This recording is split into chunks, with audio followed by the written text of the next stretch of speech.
Hello and welcome back to the channel. Um, I had earlier done a video on IEX, but I really wanted to go back to it and really see what some of the numbers that came in were like, because the numbers that did come in for the latest period had seen a huge amount of growth. It has also to do with summer and the onset of summer requiring huge amounts of electricity. I will be attaching the link to the main video within a link somewhere in the video itself.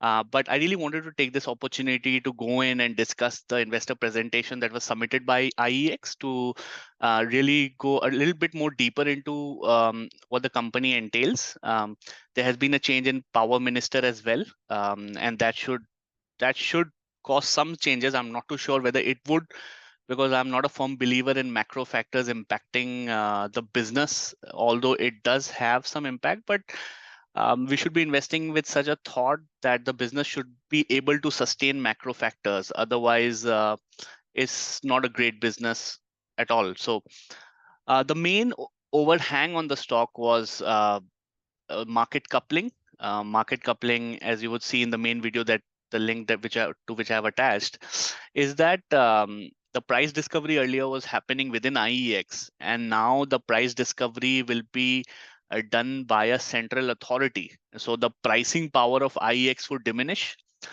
But yes, let's dive deeper into the presentation and see some of the things that are present within the business. So here, I think the primary factor why IEX and energy exchanges are really existing is that slowly what is happening to the way power is getting produced and consumed is that a lot of decentralization is happening. A lot of power is fragmented. And as you can see that currently, as at 2024, 43% of our energy is coming from renewable sources, and by 2030 the target is 50%. So because renewable right now is very fragmented in nature, we have a small village turbines producing electricity and solar rooftops producing electricity. So electricity is kind of being generated from a lot of sources, so these need to be all aggregated and then sold at a fair price. So the power of exchanges is going to increase, because as and when more and more electricity flows through the power exchange, there would be increase in volumes within the power exchange. Right now, 8% of India's electricity flows through the power exchange, whereas in the developed economies, it is much higher. It is in the range of 50 to 60%. So a lot of these things are happening. Decarbonization is happening. As we can see that we would like to use less and less of fossil fuels, and more of renewable energy to power our houses and our industries. There's also decentralization of electricity, which is happening. So solar panels and rural electrification. There are lots of stories about rural electrification success. There are also companies like Celco, which are producing electricity for villages which are not able to, which are socially backward. So a lot of these kind of initiatives are coming forward. Digitization is happening, and really democratization is happening. So what we mean by democratization is that villages and small towns are really beginning to take care of their own power producing capacity. So we know of uh, biogas and how biogas is prevalent in producing electricity, or within villages there are small turbines which are generating electricity, which needs to go to the one grid, and which needs to be channelized within the total grid of the country. But right now, because there are so many sources that are happening, and the government also announced solar rooftops. So a lot of houses now to have solar rooftops so that they can power not only their houses, and in the long run, they can also send electricity to the power grid and make money out of it. So a lot of transition is happening within the electricity sector, and there are only a few energy exchanges. The durability, the moat of the energy exchange, I'm not too sure about, and I'm continuously processing fresh information to try and see if there is a moat. But it is up for question with some of the kind of regulations that the electricity sector and CERC and the power ministry is coming up with. So within the electricity value chain, we have three players. One which is the generation. Within the generation, we know there are private players and public players, and there are various sources that are being used. So NHPC is the largest out of the NTPC is the largest out of the PSU sector, and it utilizes all thermal, solar, hydro, and wind to generate electricity. Then we also have NHPC, which is highly focused on hydroelectric power. Then we have company like SJVN. We also have NLC, which produces electricity using lignite. We have the power grid. Power grid is mainly involved in the transmission part. So within the transmission part, you also have Tata Power, which is involved in all the three value chains. But you would find a lot of Indian companies listed on all the value chains, so generation, transmission, and distribution and consumption. Here you can see that the total power generated is 442, as at March 24, 442 gigawatt, out of which 243 or 55% is powered by coal, and 191 currently is powered by renewable energy and hydro, so which is 43.2%. And there's also upcoming coal capacity.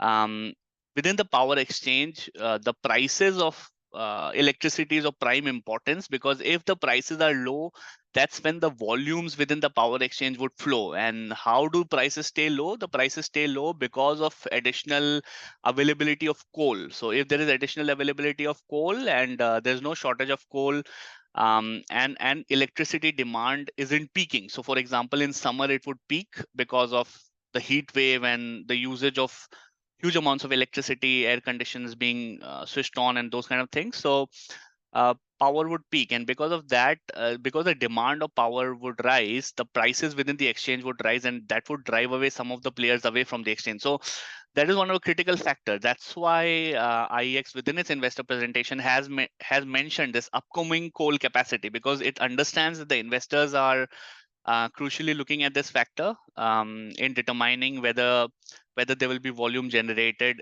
within the short run. Although in the long run, these things don't matter. But as we know, most of our market is short run driven, and most of them are looking at it from a 3 month, 6 month perspective, which according to me is not right. According to me, if one is really looking to pick up a stock, they should be in the long. They should have a more longer year horizon to make some really good money out of it. Because also because any capacity changes, any policy changes take time for more than 2 to 3 quarters. At least it takes years sometimes to it get implemented. So the holding capacity really matters in these aspects. So yeah, so as we had seen in the last slide, right now 55% is coal based and 43% is renewable energy and hydro based, and this is supposed to move to 50% by 2030. um, and within the transmission sector, we can see that there are a lot of renewable energy rich states, and these renewable energy rich states have to then provide electricity within the green corridor.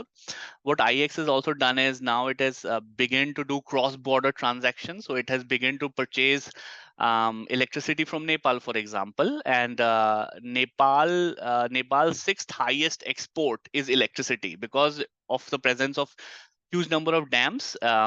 Electricity generation and transmission to India, and then India also transmits electricity back to Bangladesh, because Bangladesh has a huge demand for electricity. So in a way, if the Southeast Asian countries do form a union, there will be a lot of capacities being built and a lot of efficiencies being built, because a country which is low on electricity would then be able to purchase from countries which are high on electricity and would be able to service its industries and households.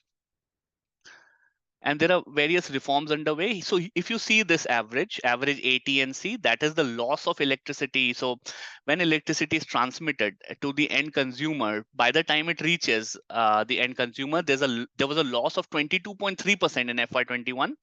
And by FY22, this has reduced to 16.4%. And I was just looking up the averages of what the developed economies losses of electricity are during distribution, and Japan, US, Canada, the range is in the range of 5 to 6%. So We have a long way to go. I think we have 3 times of what the developed economies are in terms of transmission losses.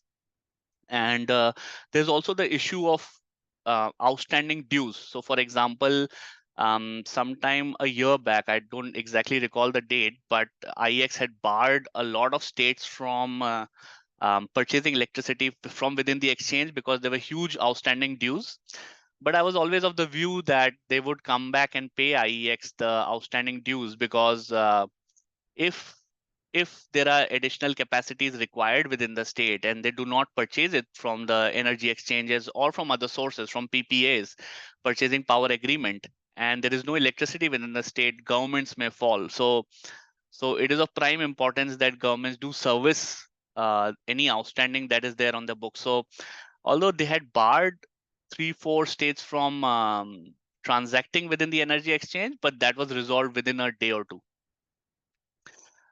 Within this liquidity infusion schemes, what it means is there's a lot of capacity that needs to be built, a proper metering that needs to happen, a lot of money needs to be infused. So also, as I was mentioning, that there is losses while even transmitting. So a lot of times liquidity needs to be infused for transmission and distribution companies to be able to function smoothly and to be able to transfer electricity from one end to another. So a lot of regulatory strengthening is required. And let's see how low this figure can go, because this figure would be of prime importance. This 16.4, which is 3 times of what the developed market is. Let's see how low it can go. So within the installed capacity of 442 gigawatt, we can see that capacity by source, within the capacity by source, we had discussed that this nuclear, hydro, and renewable form 43%, and 55% is formed by thermal. And as you can see, this 8 gigawatt of nuclear. So nuclear has become of a it's really difficult to understand whether this will grow or not, because there was an event within Japan of Fukushima nuclear power plant, and that could have been disastrous for the world if water from the sea would have flown into the nuclear power plant. So handling this nuclear power plant requires a lot of expertise. It also entails a lot of danger if it is not handled well. And we all have seen what has happened in Chernobyl, where nuclear blasts have happened, and the nuclear plants have not been handled well. So, but yeah, the technology is ever evolving. So let's see if this can be utilized safely, and it'll be good to watch as to what happens on that front. And within the capacity by ownership, we see that state owns 108 gigawatt, central 104, and the private owns almost 50% of the total capacity that is currently generated.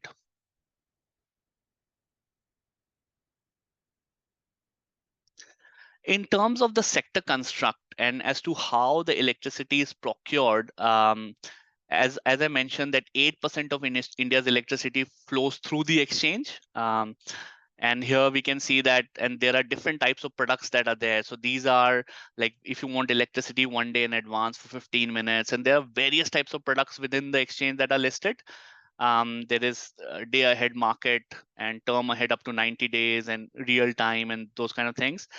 And then there is purchasing power agreement, which is like 85%. So what this purchasing power agreement means that if I'm an industry and I'm looking to purchase power, I can approach NTPC and ask them to give me a purchasing power agreement. Now, in general, the purchasing power agreements which were created lasted for 20 to 25 years.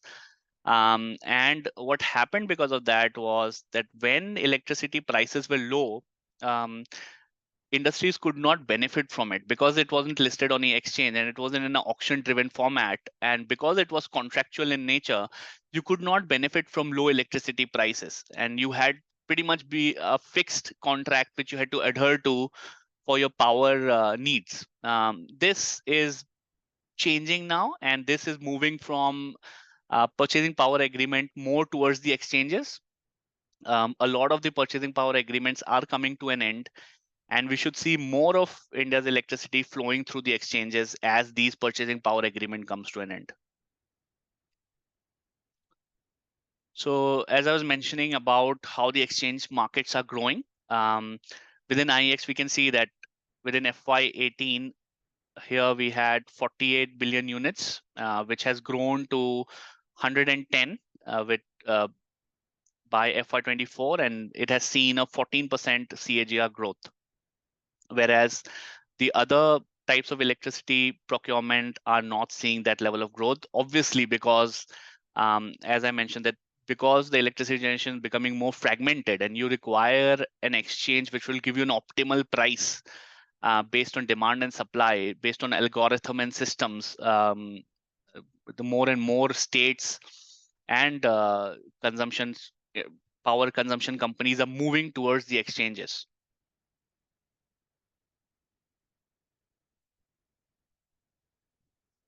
So this slide basically reinforces the fact as to where the developed market is, and this is the Nord Pool or the Nordic countries, and the three Nordic countries, 91% of their electricity flows through the exchanges. And as you can see, for the developed markets, some of the developed markets is close to 50%, and then Netherlands 40%, and India is languishing currently at 8%.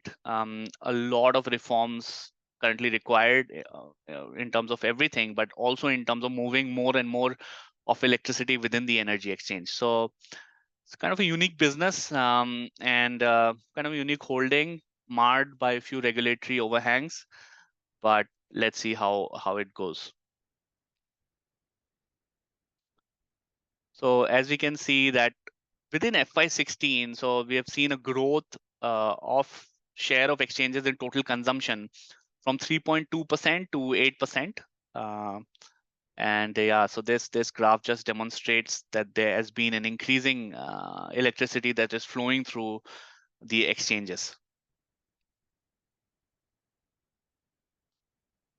So, what are the growth drivers? I think as within the country, India, the per capacity electricity consumption for India is one of the lowest in the world, and that as the country grows, and the same old narrative given by all the investors, the per capita income increasing, the GDP increasing, but it's quite obvious. I'll be consistent and boring about it that it is true, and there's a high GDP growth that is factored in, and 17 out of 20 world's fastest growing cities are in India, and energy consumption would be required for them. The growing industries, growing interest in investments within India, we are seeing semiconductor chips and plants being invested. So there's no doubt in my mind that electricity is going to be one of the key resources, and the way you're participating as a shareholder, right? You can either be in one of the distribution, consumption, but if you look at the debt in some of these names, so if you look at the debt in the transmission or the power generation names, those are huge, and servicing those debt requires a lot of financial wherewithal. Also, you can either take a high risk way to be invested or a low risk way to be invested. Obviously, this video is not for any guidance, but this is for just educational purpose, and you should do your own research before investing. So yeah, the power demand projection, as they mentioned within this slide, is slotted to grow at a high rate. And these are some of the factors that are there. So last mile connectivity is still getting built. As you would have noticed, there are less of power cuts now than it was earlier. There is one grid, so if one state is producing excess and the other state is producing less, the transmission of electricity can happen. It wasn't like earlier that one state is producing and they are dependent on the electricity that they're producing, because of which there were huge power cuts. So India Energy Exchange is a technology-led electricity marketplace, and if you would look within the financials, you would see that their expenses haven't grown at the rate at which the revenue has, and which is pretty understandable that because their um, investments into there is no capex investment required, hence the expenses do not grow at such a fast rate. They have been listed since 2017. They have had a competitor since 2008, and they have also now added one more competitor, HPX, Hindustan Power Exchange, and PXIL has been within the market since 2008, and IEX still holds upwards of 90%. But yeah, you should check that. Things would have changed. Things may have changed in terms of the market share of IEX, but still it holds majority of the market right now.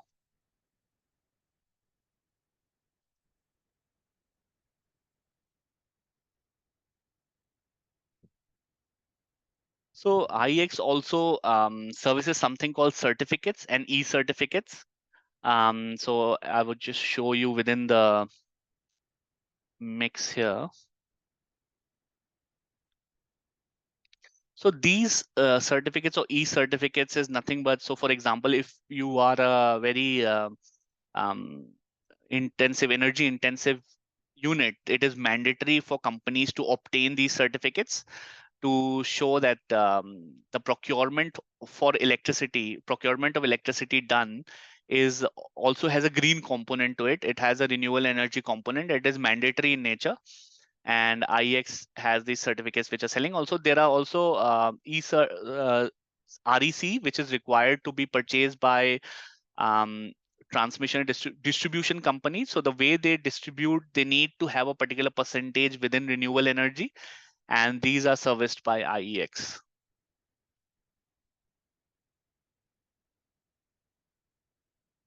So as I mentioned, that the volume of within the exchange is really dependent on fuel.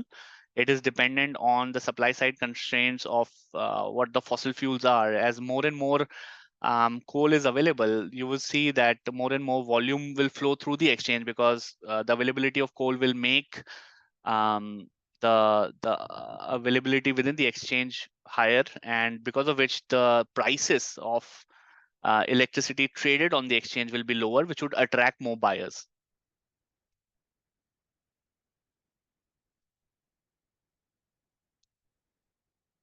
So these are some of the policy measures amid summer peak demand, because that is when there is a crunch of fossil fuels that are required. There have been capacity additions in coal, hydro, nuclear, solar. There's been shifting of hydropower generation to peak hours, planned maintenance of power plants to be shifted to monsoon season, and a lot of other measures that are being taken to ensure that sufficient supply of electricity is there within the grid.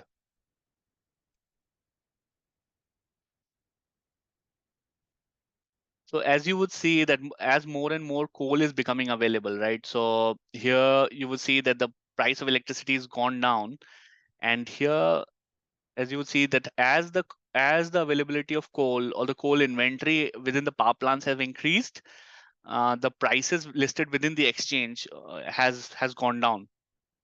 So that is a correlation that is palpable, that is visible.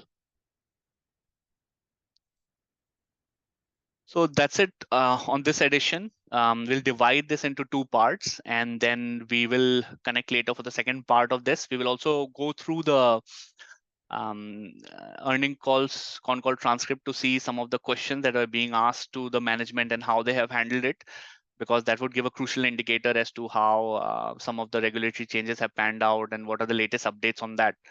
So more on that, more on this edition of the presentation, the second part, and the earning call transcript in the second part. Thank you so much and have a lovely day ahead.